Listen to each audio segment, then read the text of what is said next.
Hey, hello, hi. I'm Pale Kale, also known as Kayla Pettengill. Welcome to Beauty and B Movies, my little slice of the internet that is dedicated to all things bloody and beautiful, also known as makeup and horror. It's a weird combination, but we're just going for it. Do what you know. This is going to be my review of the 1983 film Sleepaway Camp. Obviously, spoilers ahead. I'm going to be completely reviewing the movie and doing this makeup look. So if you'd like to see how I got to this makeup look and you'd like to hear about some kids getting murdered, not real kids, but you know, if you would like to see me achieve this makeup look and you'd like to hear about some kids going to camp and getting murdered in interesting and various ways, keep watching.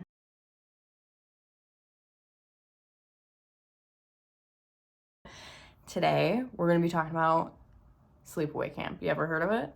It is a 1983 cult classic that probably a lot of people have heard of, and I'm just behind, I guess. This movie often gets compared to Friday the 13th, which I think is an unfair comparison. Friday the 13th is a lot more like based on the counselors and kind of what they're doing. I felt like this one was a lot more like centralized on the kids, which normally I would be like, ew, kids, but most of them are actually pretty okay in this movie, besides Meg and Judy. Because fuck Meg and Judy. And you'll understand why when I get into it a little bit more. So, opening scene, we get some really weird Twilight Zone plot twist music. Like, not the Twilight Zone, like the opening music, but just what happens, you know, if you've ever seen really old episodes of the Twilight Zone where they start, like, shocking music or something like that. Like, oh my god, a twist or turn that happened. Kind of like a montage of the outdoors, not really anything super interesting. And then we get to a scene of what I'm assuming is a lake. A dad and his kids just sitting on a boat, kind of chilling. Also, side note, the dad is super hairy. I'm not body shaming, something I noticed. I feel like a lot of the men in this movie are really hairy though. Let's get into it. So, we're on the lake with these two kids. Their names are Angela and Peter. They're kind of just hanging out with their dad on a boat. And nearby, we see a couple of kids, I guess they're lifeguards, riding what appears to be, I don't know if it's like a jet ski or if it's wakeboarding, I think. I don't know. It's rich people shit, and I didn't grow up rich, so I have no idea. Some kind of activity where the boat is pulling, I think it's wakeboarding or water skiing. Is that what it is? I don't know. It doesn't matter. The girl who's on the water ski is, you know, trailing behind the boat, and apparently she's the one who has to tell the other kids how to drive the boat because they are kind of like just, you know, being teenagers, goofing around, not paying attention to their surroundings whatsoever. And remember, nearby, we've got Angela, Peter, and their dad hanging out on the boat, trying to swim and have a good time and have some family water fun. I bet nothing will go wrong. So, tragedy strikes pretty much immediately in the film. We get our first death scene. The wakeboarding or water skiing or jet skiing, whatever, kids that are nearby, they run over the dad and one of the kids. Just immediate bloodshed. Pretty rough first 5 minutes. I will say there was very little blood. Not that I'm like mad about that or anything, but I did think it was notable. But I mean, I'm kind of fine with that. I don't need to see, you know, dead kids. Like, that's fine with me.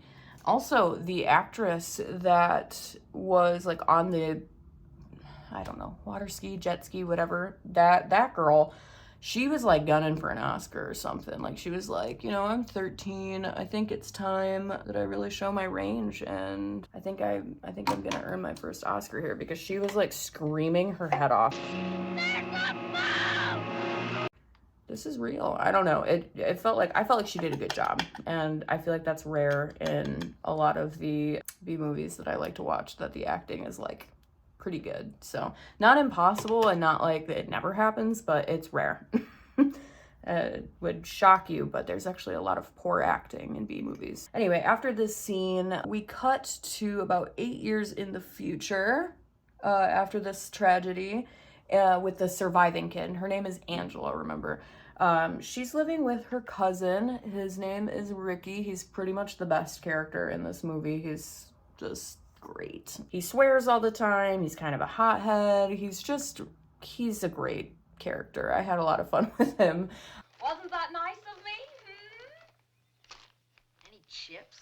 Which again is surprising because I'm not a kid person and he's probably like 13 or 14. I don't know, ages. So we cut to the future. Angela's living with her cousin Ricky and her Aunt Martha, who is interesting to say the least. You know, I'm not an actress, obviously. I don't work in the film industry, so I can't really say what this lady was trying to do, but the way that Aunt Martha was acted is so jarring to me. It almost feels like at some points she's doing like a one-woman show, like by herself. Just be careful not to tell anyone how you got them.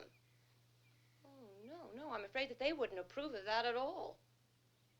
Even though they know that I am a doctor. It's really interesting. I'm not sure what her angle was that she was going for, but hey, she made for a memorable character. So they're all living together. Aunt Martha's getting the kids ready for Sleepaway Camp, the name of the movie. I don't think they actually say it, but you know, it's implied. She's getting the kids ready for Sleepaway Camp. She keeps saying weird things and talking to herself and being really weird for no reason, putting on her one-woman show. So love that for her. Super cute, super fun. Following scene, we get to camp. The kids are kind of like running off the bus. There's some mayhem, you know, childhood fun.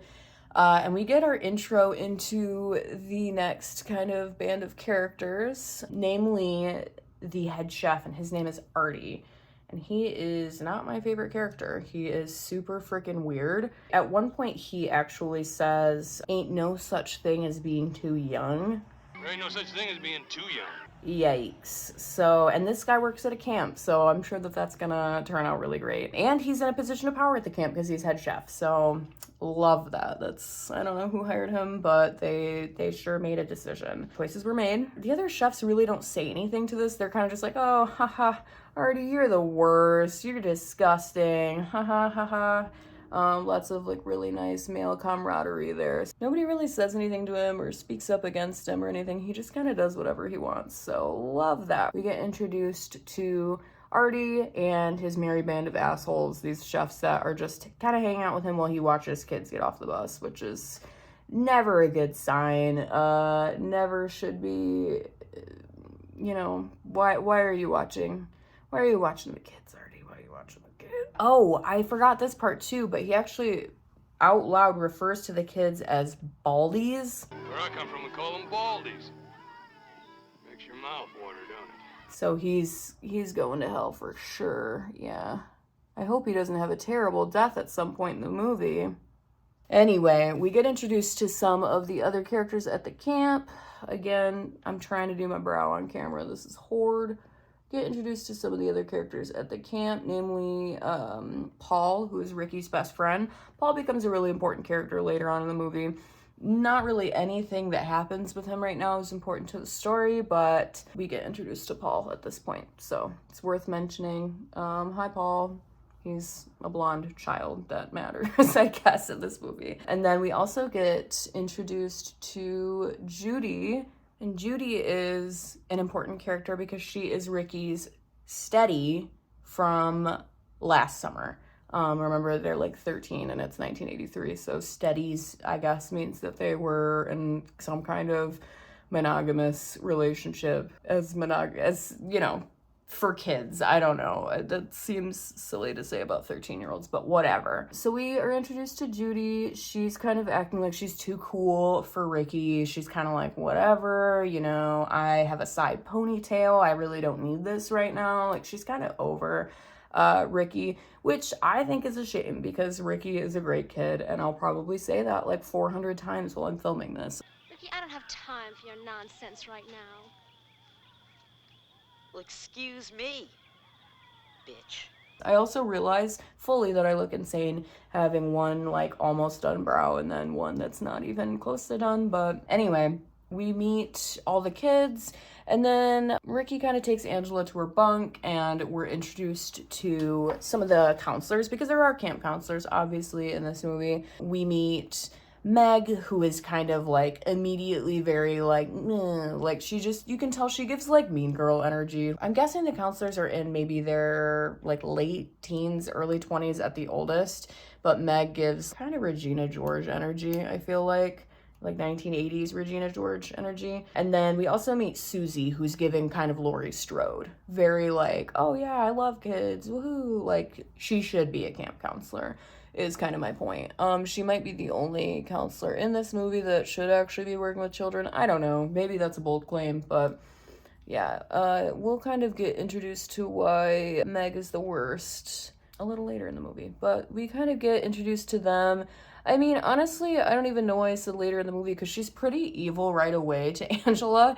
Almost immediately, all of, well, not all the girls, it's really just Meg and Judy, who is Ricky's ex-girlfriend from the previous summer. They decide that they hate Angela immediately.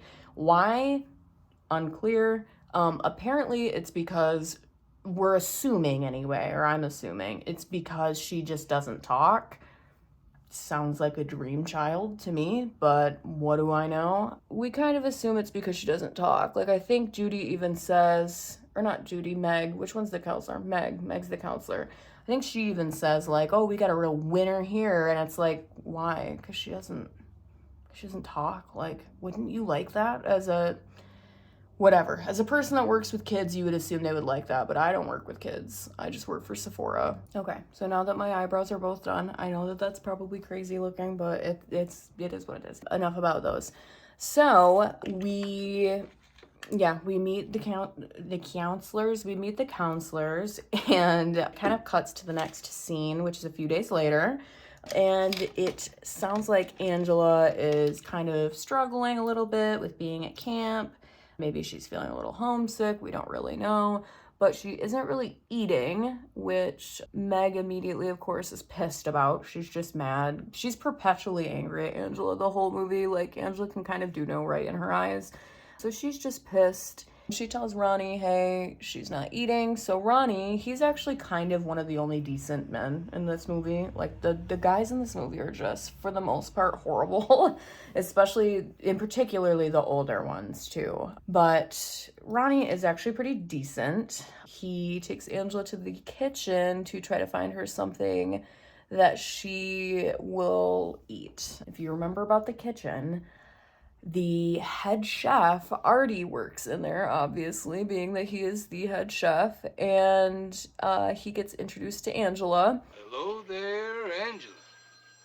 And, you know, I said Ronnie was a good guy, but I guess he's not the best of guys, because he leaves Angela alone with Artie in the kitchen and basically tells him, yeah, you know what, you find something for her, I gotta go, catch you on the flip side later. So Artie, being the disgusting creep that he is, traps Angela in the walk-in, calls her a sweet little cupcake. You sure are a sweet-looking little cupcake, Angela.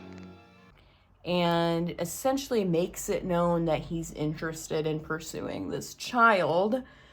Borderline assaults her. I think I got something you're gonna like real good. Which, you know, at this point I was feeling really bad for Angela. Like, it just seems like, you know, nothing's really going right for her. You know, camp's supposed to be fun. Everybody's just treating her like shit so far. So I felt kind of bad for Angela, especially in this moment. But luckily her cousin Ricky runs in, saves the day, yells, "What are you doing?" What are you doing? Love that. He loves to cause kind of a scene. Super fun thing about Ricky.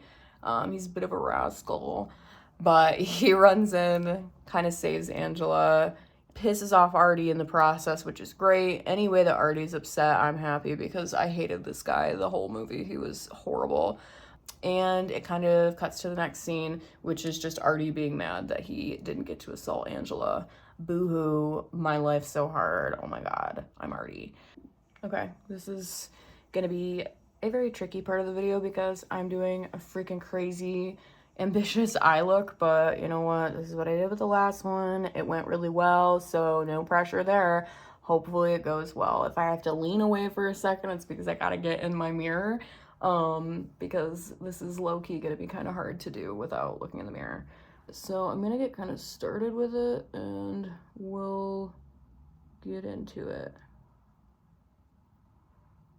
But I'm gonna look kind of crazy as I'm doing this, so just a fair warning, I'm probably gonna look insane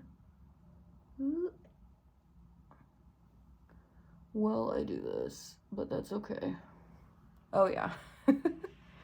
I look like Batman or something. I don't know. I don't watch superhero movies, but it's giving some kind of superhero. Anyway, so we kind of, it's the same scene. Angela and Ricky just, you know, run away. They're like, understandable, because Artie's a fucking creep. I would run away too. So they kind of run away. We kind of go to the kitchen area where Artie's freaking out because he didn't get to assault Angela. So he's like, meh, I'm a baby and I'm gonna cry about it.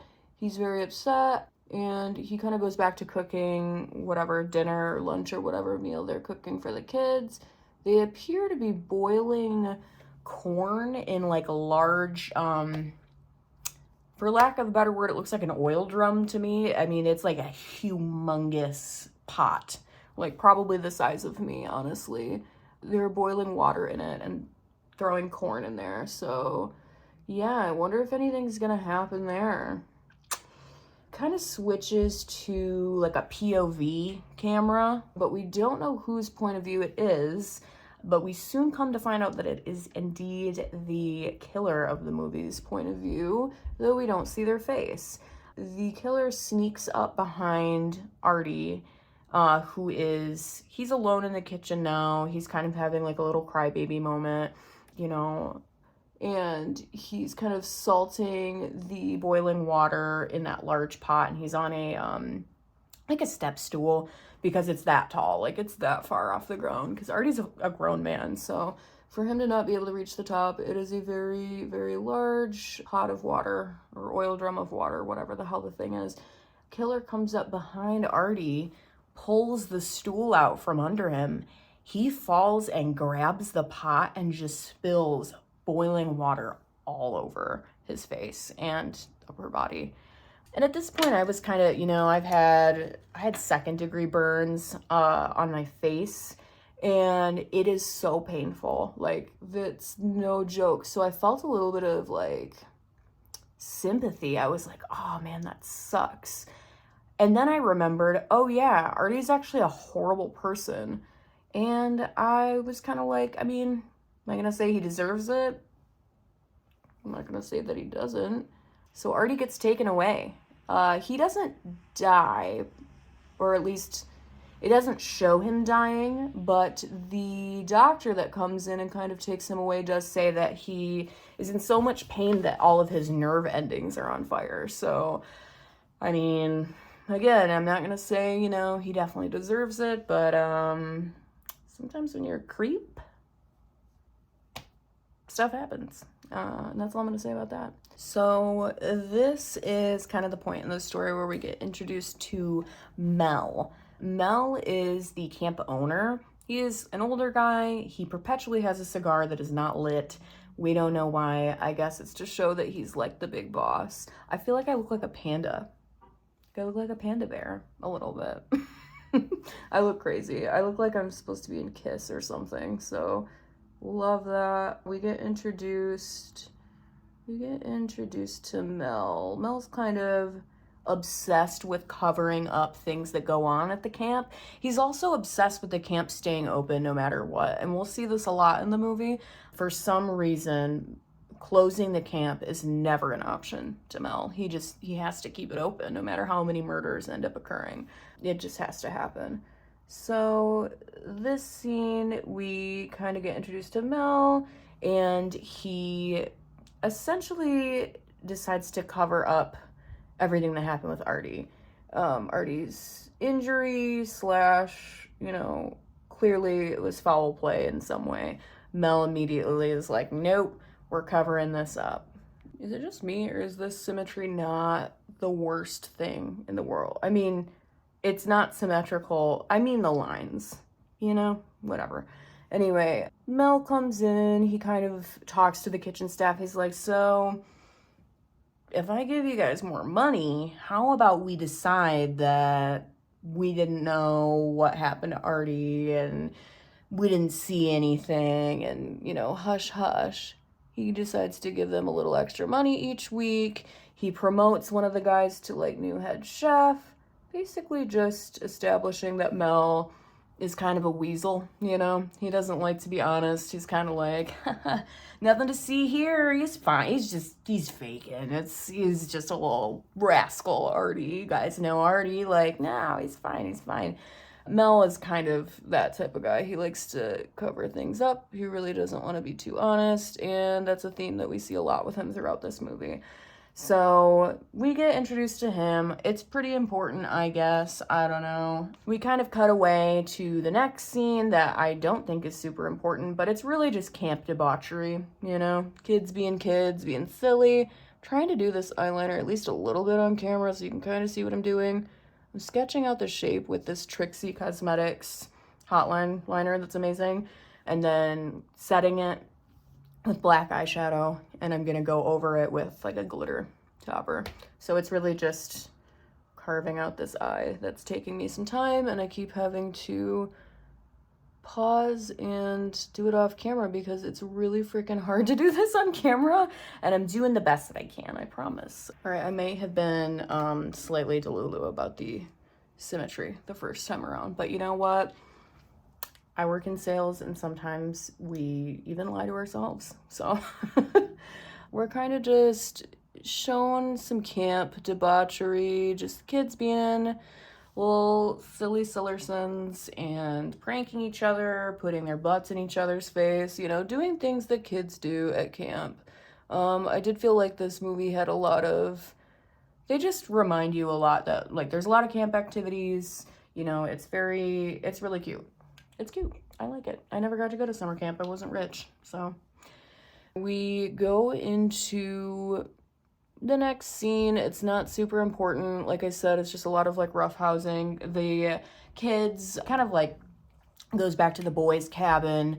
Ricky is kind of a central character. We get introduced a little more to his personality of him being a smartass, which I loved. It also shows a baseball game that they play. And again, baseball game, not super important, but my favorite line was in this scene, so I do have to mention it. It seems as though the kids are playing against either older kids or camp counselors. I'm not sure. The kids that they're playing look way older. Like, I'm guessing Ricky and Paul and, like, those kids, like, the younger boys are all, like, 13, 14. The other kids look like they're in their late teens. I don't know if that's important. It probably isn't, but just something I thought was of note. But there is this scene where there's a kid named Bill who tells Ricky to eat shit and die, and Ricky says, "Eat shit and live, Bill." And I loved it. Eat shit and die, Ricky! Eat shit and live, Bill. Where's the Oscar? Come on, where are the accolades? I mean, the writing is just, it's top notch, you know? So I loved that. It's the only reason I really mentioned this scene. I actually don't think there's anything else that is important. The younger kids win the baseball game, so yay for them. They won the baseball game today. Love that. So we cut to the next scene. It's what I'm assuming is like a social or something, like a little hangout later that night after the baseball game, where the younger kids or whatever win after that game. We get to this like social where Angela's kind of sitting by herself. She's just in her own lane, vibing, moisturized, unbothered. And of course, the other kids hate this. So group of boys, I think it was maybe the kids that were on the other team during the baseball game. I don't really know. They don't really specify it too much, but they decide to go fuck with her because she's sitting by herself and they can't handle that for some reason. I'm not sure why everybody is so bothered by Angela in this movie, but everybody seems to be really like up her ass for some reason. So that's a recurring theme that we run into. People just can't leave Angela alone. It's usually the girls, but in this scene, it is a boy. I think his name, Kenny. His name's Kenny. Sounds right. Sounds nice in 80s. So Kenny and his little buddies, they're talking about how they want to go skinny dipping. And one of the kids is, oh, why don't you invite Angela? So they go over to Angela. She's sitting by herself, just chilling, looking like a 1980s Millie Bobby Brown, you know, not bothering anybody. And the boys kind of start messing with her, asking her, what did they say? They ask her if she's a screw loose or something like that, or if she's a nutcase. I can't remember exactly what terminology they use that's outdated, but they use some kind of like outdated terminology. I told you she was playing with half a deck. Angela the nutcake. Ain't that right, Angela? Ain't you Looney Tunes? And just kind of, you know, won't leave her alone. So, of course, naturally, at this moment, Ricky shows up. He's wearing a cowboy hat. He says, hey, what's good? Leave her alone. Gets in a fight immediately. Ricky is kind of, you know, he gets in a lot of fights in this movie. He's kind of that kid, like, he's never too scared. He just always wants to defend his cousin, which I think is really sweet, actually, but he is kind of a little hothead. So he gets in a fight with one of the kids, gets thrown out, whatever, leaves. Paul, his little blonde bestie over there, he sees Angela, and he's like, okay, you know what, maybe I'll go talk to her, see how she's doing. Paul kind of slides up, makes his little move, talks to Angela. He basically just treats her like a person. Which hasn't really happened for her yet in this film. You know, the only person who has really treated Angela like a human being is her cousin, Ricky. So when Paul slides up and starts talking to her, she's kind of like, oh, okay, cool. This person is actually not garbage. Love that. Love that for me. I've made a friend. And at 29 minutes into the film, Angela says her first line, which is good night. And she says that to Paul. Well, good night, Angela.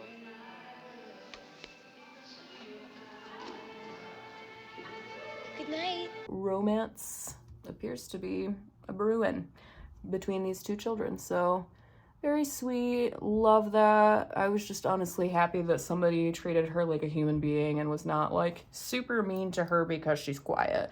I find that so odd. I don't know if it's just because this is the 1980s and things were different, but when I was in high school, I feel like the quiet girls, I don't know, like I feel like guys like that, no? I don't know. How am I to know what boys like? Because I have no idea, nor do I care. Anyway, they kind of talk, that happens, and then we cut to, again, the next scene.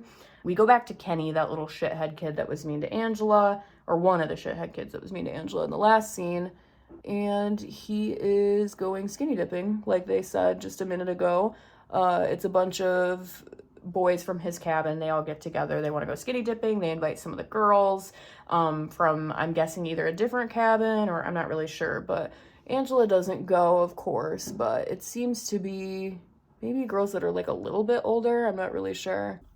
Obviously, I'm talking like Snape to myself. It's not important. Anyway, so we're at the skinny dipping scene. Kenny decides he is gonna mess with one of the girls that came with them for skinny dipping. Like I said, none of the girls really partake in it, but they kind of all just come down to the river with the boys.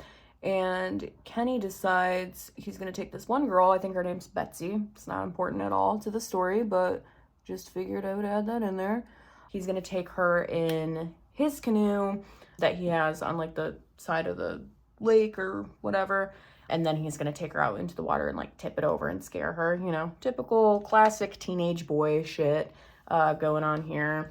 So that happens. Betsy gets super mad, swims away, and Kenny yells after her like, oh, watch out for water snakes, which when he did that, I was like, you lost me, because I don't fuck with that at all. Like, I feel like I look like somebody who would be into snakes, you know, just my general overall appearance and, you know, tattoos, all that shit. I don't fuck with snakes. It's like, wear your legs. I don't like that. So that happens. That happens. Damn, I actually kind of like this eye without the, whatever. Anyway, tips the canoe over. Betsy swims back to shore. As this is happening, we kind of get to see underneath the canoe. Again, it's kind of like POV. Kenny's under there just like laughing, ha ha ha, I'm so funny, like I mess with a girl. I don't know whatever happened to just pulling pigtails, like why you had to take her out in the middle of the lake in the middle of the night and flip over the canoe and yell at her about snakes, you know, beats me. But we switch back to that POV cam, and the killer meowders, Kenny, just dunks his head right under the water. Bam, Kenny's dead. Great. Not really. I'm not saying that a child getting murdered is right. I would never say that, but you know, we didn't really like Kenny. He was kind of mean to Angela, and he was just kind of a douchebag. So I wasn't super emotional about this death, I'm gonna be honest. But, you know, it's still a kid dying, so it's kind of like, ugh, that sucks. The other kids, they actually don't find his body, though, yet, because they're so used to Kenny kind of messing with them that they don't even think anything of it when he doesn't come back to shore. They're like, oh, he's messing with us. He does this all the time. You know, we're going to leave him behind. We're going to bed. We don't have time for this, Kenny. Like, we don't have time for your shenanigans. So, you know, that's what they do. The kids go to bed. They kind of leave Kenny's, you know, dead body out in the water, and he's not found until the next day by one of the lifeguards. I will say, when they find Kenny's body, the makeup that was done was really impressive to me for the 80s, especially the early 80s. A snake comes right out of his mouth, too, so Kenny wasn't even lying about the snakes. When that happened, I was like, okay, listen, maybe you shouldn't have said anything about the snakes, because now look what's happening, man. It was pretty gruesome, but I actually enjoyed the special effects makeup. I thought it was really good. It was really impressive to me. Makeup is hard, you know? I say this as I'm like looking insane right now, but makeup is difficult, so I thought that was really cool. And yeah, we kind of cut to the next scene.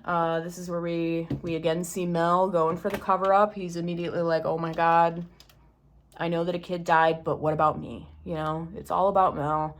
He can never just accept that maybe the camp should be closed. Like, how is this camp still open? A child is dead. Another guy got, like, severe burns. How's the camp open? We don't know. Anyway, the big important thing about that scene is that obviously we see Kenny's body, we learn of his fate, rip Kenny, that's too bad, and we see Mel again go for the cover-up and not close the camp, even though someone was clearly murdered. He tries to be like, oh yeah, it's really weird, like, he probably just drowned, that's too bad. And Ronnie, who's that other camp counselor that's, like, seemingly kind of a good guy, he mentions that Kenny was a really good swimmer. So we're kind of, you know, getting used to the idea that Mel's probably going to cover things up no matter what. I don't know if they were trying to set up Mel as like, oh, maybe he's the killer. I'm not really sure. I didn't really get that vibe, but who knows? Who can say? Okay, so we're getting into this next scene. Like I said, these next couple of scenes, they're really just meant to establish like the relationship kind of blossoming between Angela and Paul. In the interest of this video not being extremely long, I'm going to kind of gloss over this just because it's not super interesting. And it doesn't really matter that much. So I'm also gluing lashes, so, you know, it's about to get serious. We kind of see Angela just chilling on the sidelines in this next scene. The girls are playing volleyball. Long story short, they're mad that Angela is kind of not playing volleyball, not really. Angela kind of just doesn't interact with the kids or do any of the activities that the kids do. So, and that's fine. You know what? I would be the same way. I would just blame it on the dead kid, honestly, and be like, well, somebody just died, so I think I'm gonna sit this one out, just like for me and like in honor of Kenny, actually. I think I'm gonna sit this one out. I think that's what Kenny would have wanted, was for me to not have to play volleyball. I think that's what he would have wanted. So that would be me. I would be fully trying to take advantage of the situation. As messed up as that sounds, that's what I'd be doing. So, sorry, let me get my millennial strands out of my face. They are a distraction, but they're also my emotional support millennial strands, so they gotta stay. So we kind of cut to it's just really about Angela and Paul kind of chatting, and Judy cutting in, being mad, complaining to Meg that it's not fair that Angela doesn't have to do any of the other activities. Judy just cuts in because she's a miserable, miserable little girl, and has an opinion about everything that Angela does. Angela literally can't breathe in her direction without Judy having a heart attack. So that's kind of the main thing that happens there. And then we kind of move into the next scene, which is the night scene, where Paul and Angela essentially go to a movie, like a camp movie where everybody's going, but they go together, so it's like a date or something. I don't know. I also forgot to mention in the last scene too, Angela does get defended by Susie, that like really wholesome kind of Laurie Strode character counselor. She does kind of say like, hey, you know, she's talking to a boy, so what, chill out, like get off her dick basically. Susie does kind of defend her, which is nice. So yay, Susie. Thanks for being one of the only redeeming characters that Angela has come across yet. So anyway, yes, we cut to the nighttime scene, which is going to be the next scene, where Angela and Paul, I look so crazy right now and I'm aware of that, okay? Contouring is not cute until the end. Angela and Paul go to this movie together. So they're kind of becoming like a little item. Judy sees this and hates it because she's a miserable little girl, like I said. But yeah, this scene just kind of establishes that Angela and Paul are kind of like steadies, I'm assuming is what they're gonna call it. I don't think they ever say that, but it's implied, you know. Paul gives Angela the tiniest kiss in the world twice, and Angela's really not into this. She's kind of like, I have to go. Like, I gotta get out of here. And I don't blame her. It looked like a horrible kiss. It was like the type of kiss that, you know, you give to your grandma when you're a little kid. Yeah, it was the tiniest little peck ever. Twice too. So she had to endure that 2 times. So I don't really blame her for not being into it. She goes back inside, and it kind of cuts to the next day. Yet again, we are at some body of water, a lake, I'm assuming. Paul and Angela are just hanging out. So of course, it's, you know, it's the next day. They don't really mention too much about the kiss. It's kind of just glossed over. Paul and Angela are hanging out by the water, and Meg and Judy, of course, have to come over and fuck with them because they're existing, and Meg and Judy cannot let that happen. So they come over, kind of are messing with them. My favorite part about this whole thing is that anytime Meg or Judy talks to Angela, she just doesn't answer. She just kind of sits there and stares at them like, and it's really intense, but I find it kind of funny. Like, I just really enjoy it. Okay, so what I forgot to mention about this scene, because now we got to go back into it. So, like I said, Angela just kind of, you know, just bug eyes, like, stares at Meg and Judy whenever they talk to her, which is super funny to me. It reminds me kind of when you work in customer service and you're doing a return, or somebody's trying to get you to do a return for them, and they're yelling at you or freaking out or whatever, and you're just kind of standing there like vibing, and they're getting more and more angry because you're not reacting to them. That's kind of what's happening with Meg and Judy here. They get so worked up because Angela doesn't answer them. She just, you know, stares at them. Kind of does like a Civil War photograph, like it's pretty intense, but it's kind of badass. I kind of love it, honestly. Like, I'm not even mad at it. I think it's funny. I'm glad that she doesn't let them get a rise out of her, really. She just lets them act foolish, and I love that for her. Angela's kind of above it all. Anyway, at this point, Meg decides to get physical with this child, because, mind you, Meg is, I don't know, probably in her, like, I'm gonna assume Meg's like 19. That's, if I had to guess, I don't know. I'm not an expert at like teenage ages, but if I had to guess, I'd say she's probably like 19. She decides to get physical with this like 12-year-old girl and grabs her and starts shaking her and yelling at her, which, you know, obviously was very intense. And Meg does get in trouble for this. We learn that in the next scene. We get to the next scene, and they're back in the girls' cabin, and Judy's kind of complaining and just really giving it to Angela about Meg getting in trouble for literally manhandling Angela. She's manhandling Meg. She's coming in. She's shaking bitches up. She's saying, I'm in charge here. I'm the captain now. And that's kind of what she's been doing the whole movie, but now she's actually getting physical. So love that. This is the only time I think Angela actually ever answers Judy, too. She just says, I didn't do anything, which is factual. She literally didn't even say anything. She just sat there while this girl was screaming at her and, you know, causing a scene. Wow, this blush is very intense. We love to see it, but it was a little jarring there for a minute. Okay, it's actually blending out really nice, though. This is that Danessa. This is like a little mini version, but this is that Danessa Myricks blush balm. These are really nice. Danessa Myricks. I don't know. I never say her name right. I apologize. But these are actually really nice. If you get a chance to grab one of these, I really like this color. This one's called Jubilee.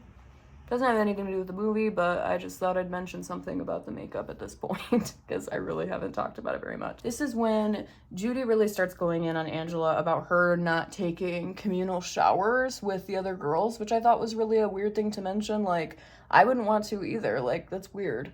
I know that that was kind of a thing in that time period. Like, it wasn't abnormal that, you know, communal showers, all that jazz, but I wouldn't really be, like, wanting to do that either, so... She does kind of give Angela a hard time about it. I think, again, Susie defends her here because Susie's kind of like Angela's little defender, which is great. She really needs that, apparently, against this little tag team of bullies that she has going on here. But I will say the only thing that I think is redeemable about Judy at all in this whole movie is the line that she says at this part. She says, she's a real carpenter's dream, flat as a board and needs a screw. She's a real carpenter's dream. Flat as a board and needs a screw. Love that. Again, where were the accolades for this film? Where's the Oscar? Lovely line. Horrible girl that said it, but wow. Love that writing. Super, super funny. So I actually really enjoyed that part. Oh yeah, and then Susie slaps Judy for that line. So I thought that was pretty intense.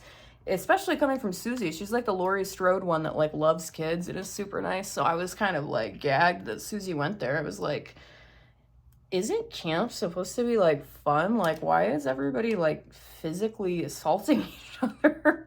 Like, damn, I thought we were just gonna go like hang out and like do some archery or I don't know, camp stuff, go swimming. I mean, they've gone swimming like 8 times in this movie already, but I don't know.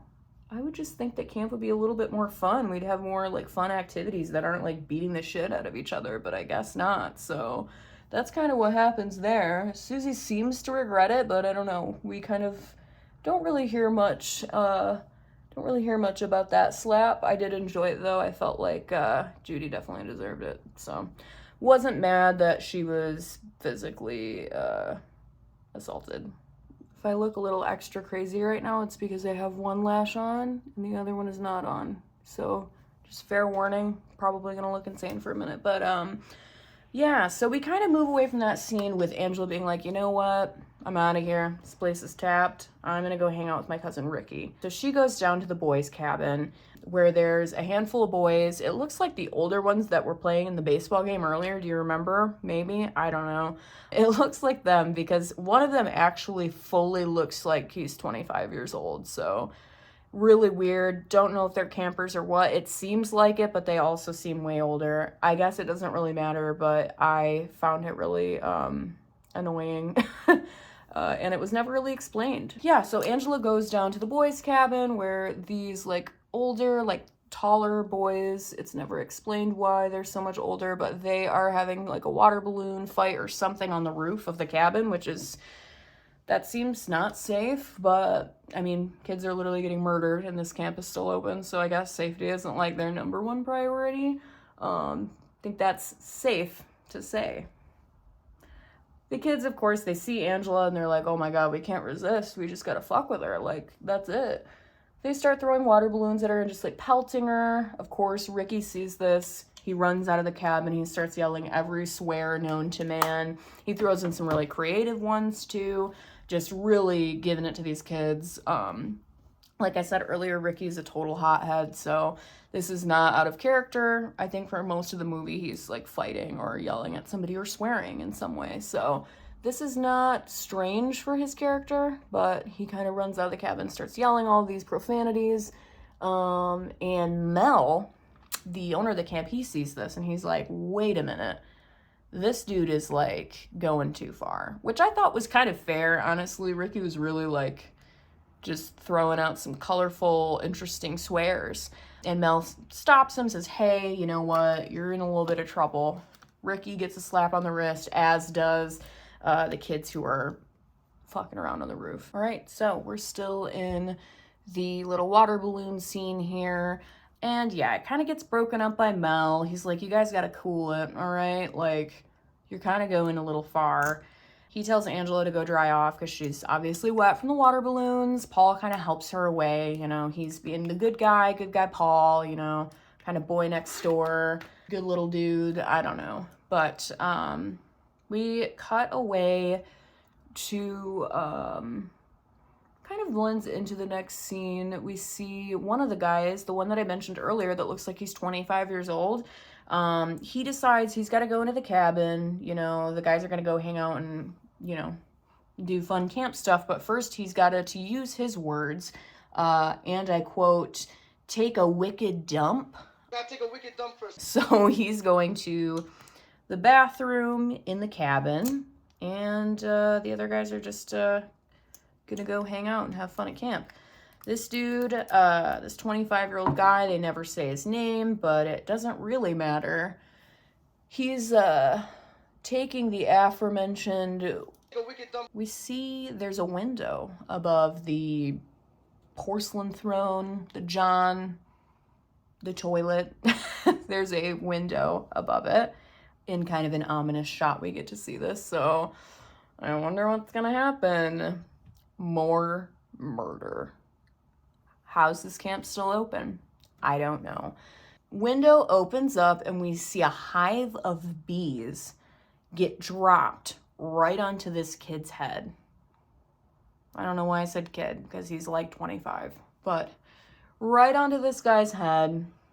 We don't really see any bees, which I thought was weird. Maybe they had an issue with like filming and they couldn't get the bees to cooperate. I don't know. I don't know what the issue was there. Maybe it was just because it's 1983. I don't know. But anyway, this dude is stung to death in a pretty terrible way to die. There, again, was really, really cool special effects makeup, though, here. It was giving Candyman a lot, which I really enjoyed.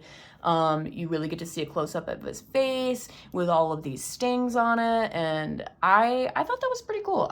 Again, I'm gonna say it, and I know I've said it a couple times now, or maybe I've only said it once, and it just feels like I've been repeating it. I don't know, but the special effects makeup in this movie was pretty cool. It was pretty good. I was actually somewhat impressed by it. So I've seen worse, you know. I watch a lot of kind of mediocre horror movies, or horror movies of like questionable quality, and I don't know, I've seen worse special effects makeup, I thought, for the time, and yeah, just for the time I thought they were pretty good. So we do get a pretty cool shot of the guy's face. I enjoyed this death. This kill was kind of cool. I feel like this killer's really versatile, you know?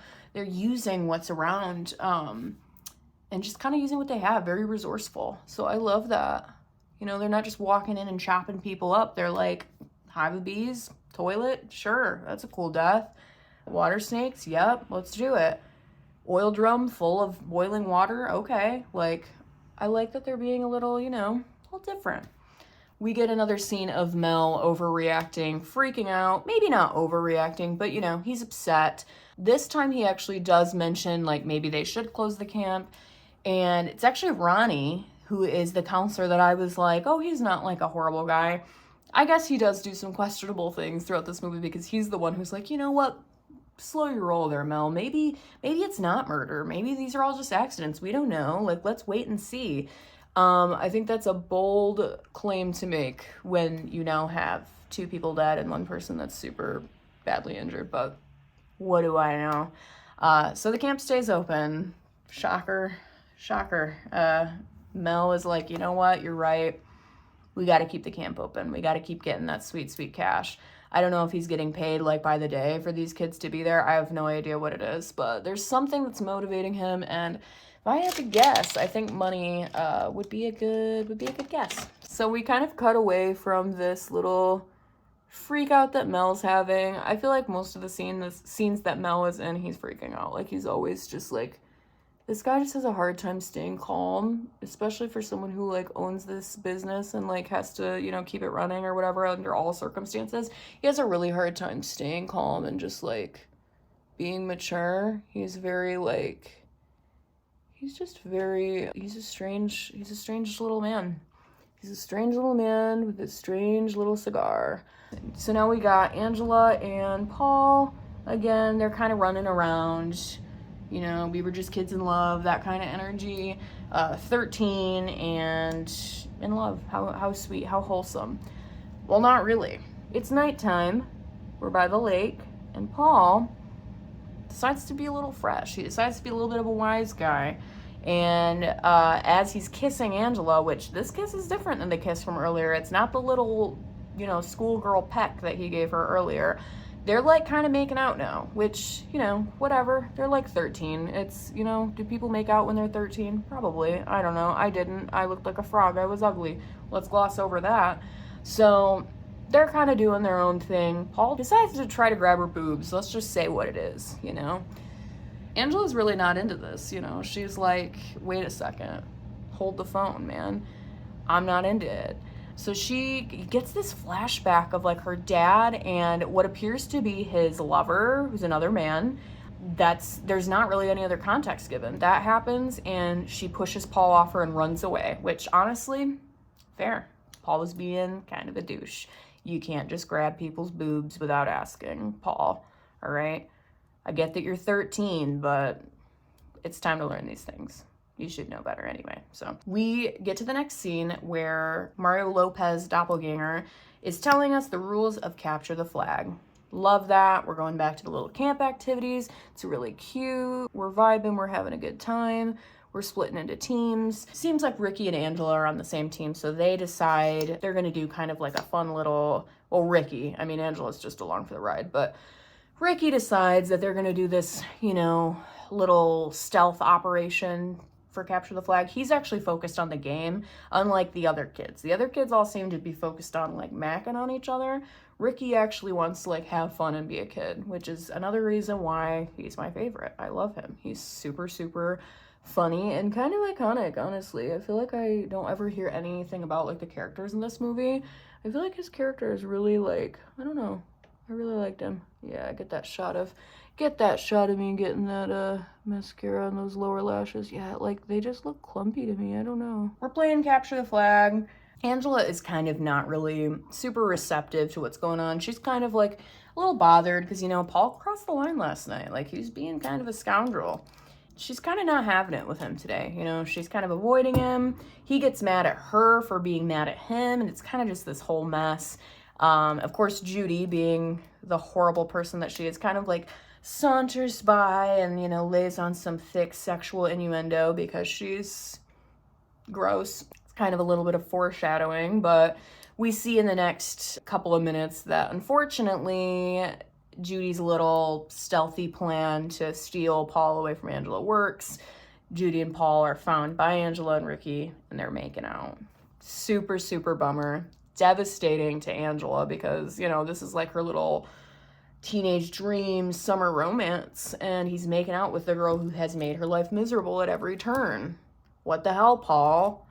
You know, I really liked Paul until this point in the movie. I mean, actually, the last scene kind of made me not, like, obsessed with him. I was willing to give him the benefit of the doubt, but when we get to this, I was like, Paul, you couldn't have done that with anyone else, you know? I mean, I don't know. I wasn't into it. Felt bad for my girl Angela. Judy, you know, she's got her little side pony going on, and you're just jealous. You're a real scumbag, Judy, you know that? Fuck you, Ricky. You're just jealous. I'm really not, Judy. I'm really not jealous of you or your side ponytail. Paul does apologize, but it kind of sucks, you know? He's not very convincing. He tries to kind of blame it on her. He's like, oh my God, babe, like, you know, she was all over me. I didn't know what to do. It's not my fault. You know, she seduced me. He's one of those guys. We all know somebody like that. Never his fault. He was seduced. He's the innocent victim in all of this. That's kind of what he's trying to give. You know, we've heard it all before, Paul. We're not interested, you know? This is actually the point where Meg is also around. Of course Meg shows up because she's Meg, and what would her life be without making children miserable? She decides she's gonna pick Angela up and throw her in the water at this point.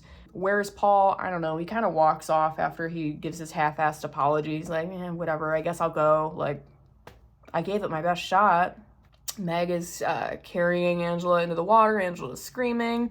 Now, Ricky tries to intercept this. He's heading over to see what's going on. But as he's walking over, he gets stopped by Mel. Mel is convinced he's figured out who the meowderer is around here. I know who it is. I've seen this guy get angry before. It has to be him. He's the only person that gets angry around here, apparently. So he's pretty much decided that Ricky is the murderer without any proof or really anything. He's decided this is who the murderer is because he gets mad and he has a temper and he gets in fights. That does not make him a murderer. It makes him an Aries, okay? It doesn't mean he's killing people. It just means he has a lot of fire in his chart, and that's fine. Like, whatever. We love Ricky for this. We're not mad at him for getting angry. Like, it's entertaining. But Mel stops him, decides to yell at him, tells him, you know what, I know what you've been doing. Ricky's confused. He's like, dude, whatever. I'm just trying to save my cousin from drowning right now because she's got all this water trauma from the beginning of the movie. I just felt bad for Angela. I mean, that's kind of this whole movie. You just really feel bad for this little girl who's being tormented the whole time, but I just felt bad for her. I was like, damn, she really, like, just can't have a good time at camp. She's trying to just vibe and, like, look at the birds and, like, maybe see a whale or something. Well, I guess, you know, it's a lake, not the ocean, so maybe not a whale. She's trying to hang out, have a good time at camp. That's not happening. She's getting freaking waterboarded, basically. And luckily she does get saved by someone that's not Ricky, though. It's the lifeguard from earlier in the movie that found Kenny, the dead kid with the snake in his mouth. Not important who this lifeguard is. I do love he gets pretty creative with his insults, and he calls Meg a peckerhead. Real peckerhead, you know that, Meg? Something a little different than the other insults we've been hearing in this film, so I wasn't mad at it. I was like, okay, at least he helped her out. Like, I was just surprised that someone helped Angela that wasn't Ricky. As Angela's being rescued, Ricky kind of finally gets free of Mel. He's like, dude, you gotta chill out. I don't know what you're talking about. I'm out of here, though. Like, see you later. He runs over, grabs Angela from the lifeguard, and kind of helps her back onto the beach. As they're walking back onto the beach, there's a group of, like, younger kids who apparently think Angela hasn't suffered enough, and they just throw sand at her. Which, why? I don't know. Again, these kids just hate her.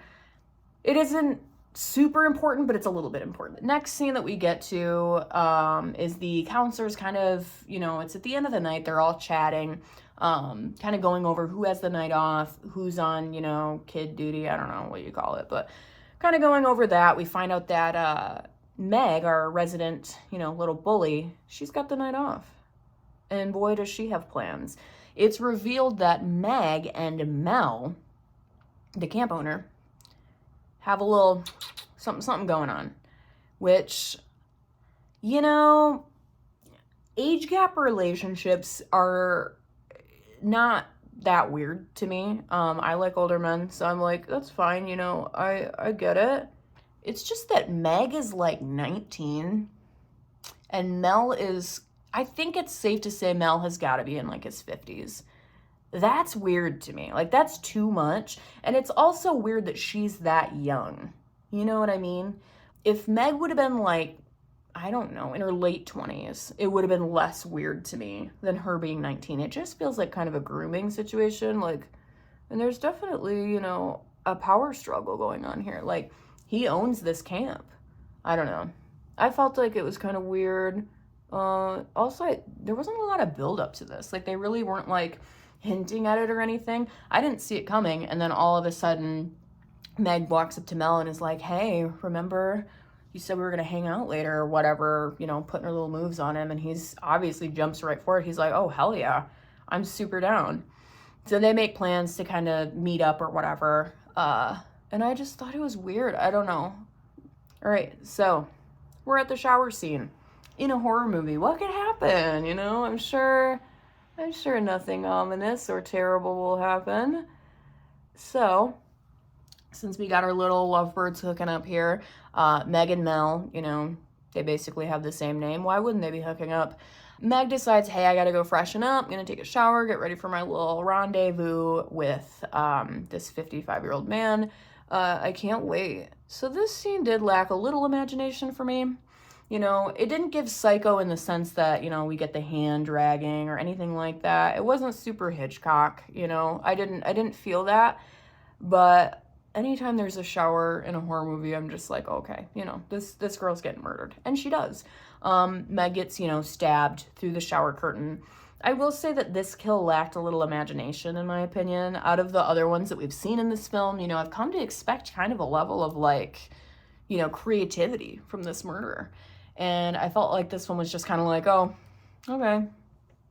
Shower scene, blood, murder. Kind of saw that coming, but the other kills are so good in this film that I'm going to give this one a pass, you know. It's not my favorite. It's not the best kill I've ever seen, but it's also not the worst kill I've ever seen. So I'm not mad at it. This happens. Mel decides, you know what, it's a little bit later. He says, I got to go look for Meg. She was supposed to meet up with me. We were supposed to hook up by now. What's going on? Why is she taking forever? So he decides to go looking for his little, you know, 19-year-old boo thing. And he walks right into the girl's cabin without knocking. He just says, here I am, like, I'm me, you're welcome. He's walking into the room like he built it. Of course, classic Mel. You know, everybody's kind of out at the little, every night they go to this little camp, like res center or something, like a residential area. I don't know. They all hang out, they party, they talk, they eat like snacks and like Twinkies and stuff and, you know, whatever. So everybody's doing that except for Judy. Judy's in her bunk with some other kid whose name I don't think they mentioned. It might be Mike. I might also be making that up. I don't know. Judy's in her bunk making out with this kid, you know, being Judy, doing her thing. And Mel just decides to waltz right in. Well, luckily, he takes a minute with the door. I don't know, maybe he doesn't know how to open a door on his own. And Judy kind of hides her little friend under the bed. Mel comes in. He's looking for Meg. He's asking Judy, hey, you know, do you know where Meg is? She says no, she hasn't seen her in a while. So Mel just keeps looking. The only reason I mentioned the whole Judy thing is because it does come back in a little bit. Judy's kind of by herself in the dark because her little friend leaves. He kind of seems like he's not really that into her. I'm only mentioning that because, you know, we don't like Judy, so any strife that she comes across is enjoyable to me. Mel continues his little hunt. He goes to the showers and he finds Meg and her dead body. He's, you know, very, very quickly jumps to the conclusion that he knows who the killer is. It's got to be Ricky. He vows to go find him. He's devastated at Meg's death. All of a sudden, he's devastated, and he is seeking revenge for Meg's death. You, Meg. Gotta stop him. We kind of cut back to Judy, and she's back in her room, hanging out, doing her thing, being Judy, you know, just existing with her little side ponytail and sitting by herself in the dark, you know, as one does. She decides to curl her hair in the dark by herself because, you know, why not? It's it's a totally normal thing to do. Why would you turn on a light? You can just sit and hope that your hair is curled and looks good. So understandable, right? Judy's curling her hair in the dark. She's being fucking weird. Door opens and we see her like kind of chatting with the killer. She says something snarky. I don't remember what it is. I don't think it's that important. But Judy does get murdered here. And her murder is not something I can go into super detail with. All I'm going to say is Judy gets assaulted in an area with her curling iron. And I think that's all I'm gonna go into. It's a pretty gruesome death for sure. Again, very creative. The killer has gotten a new burst of creativity and decided this is what we're doing now. So yeah, Judy definitely has a rough death, and I think at this point maybe we can sense kind of a pattern with this murderer. Are we sensing a pattern? I would hope so. I feel like I definitely knew kind of, or had an idea in my mind of who I thought was the killer at this point. We cut back to, oh, I forgot to mention earlier, because it's not that important, but it kind of is. The kids that threw sand at Angela when she was on the beach, they went on a little like camping excursion. It really wasn't super important. It was just kind of like half mentioned when the counselors were talking about who has the night off, who has to like watch the kids, all that stuff. The younger kids, they went off on like a actual like camping, like laying on solid ground, like in sleeping bags type of camping, like not in the bunks, but out in the woods. They went on a little excursion with one of the counselors. Sounds horrible. I hate being outside, especially camping. It's not my thing. But anyway, they all get murdered. We don't see it, and I was actually glad for that. This one I felt like I was a little clutching my pearls because these kids are young and they also like, I don't know. I know they threw the sand and like that's like not cool, but did they deserve to die for that? I don't know. That's all I'm saying. I was a little bit like, oh, yikes. Again, we don't see anything. We just see the sleeping bags and we see like fake blood. So I'm glad that we didn't really see all these like dead young kids because I didn't need that. I don't know about you, but I don't need that personally, but hey, you know, what are you gonna do? So those kids murdered again. Are we seeing a pattern? I don't know. So we go back to, I have to set my face, I'm sorry. This one is loud, this setting's, it's like that Freck face hack. I don't know. It's really, there's something in it, like a plastic piece or something that makes it loud. But anyway, we're in the home stretch here. Mel is on the rampage. He's like, I'm coming for you, Ricky. I know it was you.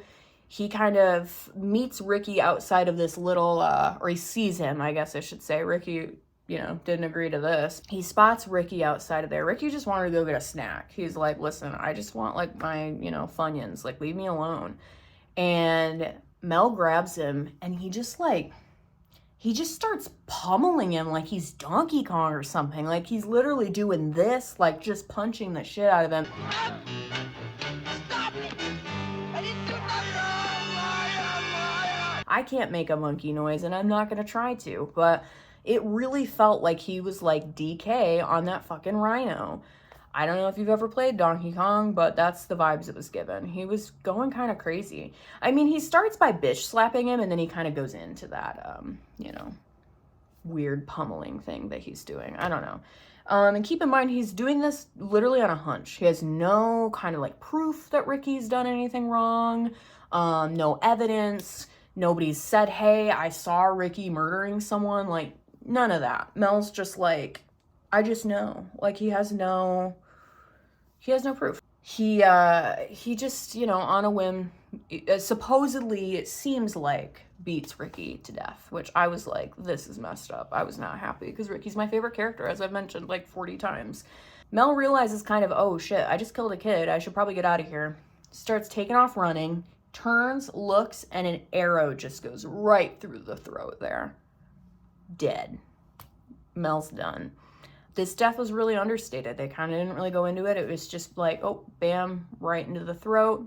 Bye, Mel. Like, he's out of here. So, again, I thought it was kind of fun. I was like, oh, archery. Okay, cute. Like a camp thing, you know? I like that that was considered in this film. It wasn't just, oh, I'm going to stab you. It was, no, let's do some, you know, camp activities. I thought that was fun. But, so Mel dies. I didn't really have a lot of emotion about it, to be honest. It was just kind of like, okay. Mel dies, and then we get a cop with the fakest porno stash I've ever seen. He shows up to the scene and says, I'm gonna solve this case. I'm here, I'm serious with my fake fur that's like glued to my face. He's decided to solve the case. I don't know. I really couldn't get over the fake porno stash on the cop. It tripped me up for a long time. I guess I was just confused as to like, was there not a guy with a mustache that was available that day that could have taken over for this actor? Was this actor like not able to grow a mustache and he had to have one? Did cops have to have mustaches in 1983? Was that like a prerequisite for joining the force? I don't know. I have questions.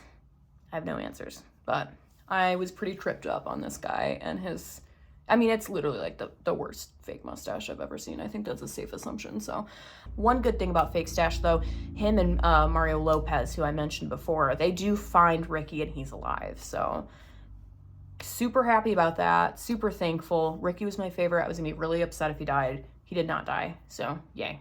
Ricky's alive. Cool. We do find out also, though, that Angela is missing. It's a little sus. Angela's missing. So we got to find her. Now, what I didn't mention earlier on in the film, Angela and Paul, they kind of like have a little bit of a chat outside. Paul's again trying to give like a half-assed apology that Angela doesn't really want to hear. She says, you know what, meet me by the lake and we'll go skinny dipping later.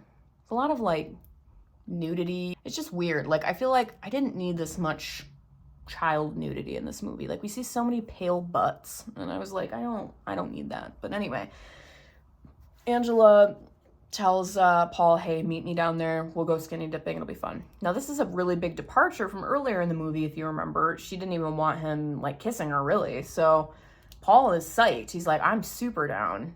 But I was confused.